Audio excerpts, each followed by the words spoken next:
কালো গেঞ্জি গায়ে পুলিশের সামনে বুক টান করে দাঁড়ায় আবু সাইদ।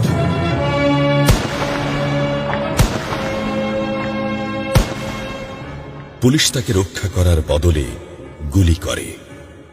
ঠাস ঠুস কয়েকটা গুলির মধ্যে একটা গুলি লাগে তার কোমরে। খানিকটা ভাঁজ হয়ে যায় শরীর।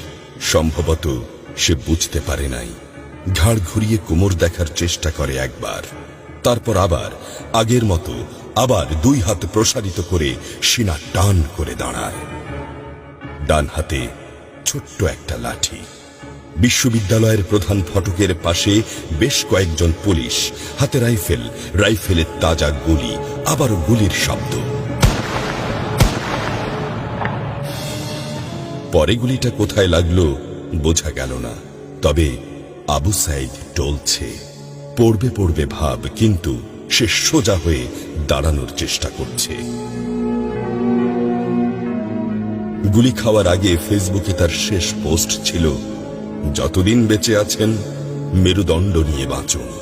সেজন্যই হয়তো গুলি খাওয়ার পরও সোজা হয়ে দাঁড়াতে চাইছিল, কিন্তু পারছিল না। আবু সাইদের মেরুদণ্ড সোজা থাকলেও শরীরটা মাটির দিকে ক্রমশ ঝুলে পড়ছিল। সবুজ জামা পরা বন্ধু এগিয়ে আসে, পুলিশের গুলির ভয় ডর পাশে রেখে আবু সাইদকে ধরে। আরো দু একজন আসে, আবু সাইদকে হাসপাতালে নিতে হবে। আবু সাইদ হাঁটতে পারছে না, শরীর ছেড়ে দিচ্ছে। 4-5 জন হাত পা ধরে শূন্যে তোলে। আবু সাইদ ঝুলছে আর রক্ত পড়ছে টপ টপ টপ। যে আবু সাইদ কিছুক্ষণ আগেও বুক চিতিয়ে দাঁড়িয়ে কোটা সংস্কার আন্দোলনে নেতৃত্ব দিচ্ছিল, সে এখন শূন্যে ঝুলছে, যেভাবে ঝুলছে মেধাবীদের ভাগ্য। রাত 10টার আগেই বাড়িতে যাওয়ার কথা ছিল আবু সাইদের। মা অপেক্ষা করছে, বোন অপেক্ষা করছে। তখনও তারা জানে না আবু সাইদের মৃত্যু সার্টিফিকেট লিখছে কর্তব্যরত ডাক্তার। নাম আবু সাইদ, পিতা মকবুল, ঠিকানা বাবনপুর, পীরগঞ্জ, রংপুর। বয়স 25।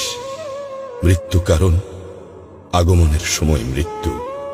তারিখ 16/7/24, রাত 8টা 5 minute. Serial number 240434, Rangpur medical college হাসপাতাল। পরিবারের একমাত্র শিক্ষিত ছেলেটা খুন হয়ে গেছে। মা যখন জানল দুনিয়া কি আর ঠিক আছে তার কাছে, বিলাপ করে বলে, আমার ছেলেরে চাকরি না দিবি না দে, গুলি করলো কেন? বোন সুমি আর্তনাদ করে বলে, 3টা গুলি কেন আমারে করলো না? আবু সাইদ ফেসবুকে আরো লিখেছিল, যদি আজ শহীদ হই তবে আমার নিথর দেহটা রাজপথে ফেলে রাখবেন।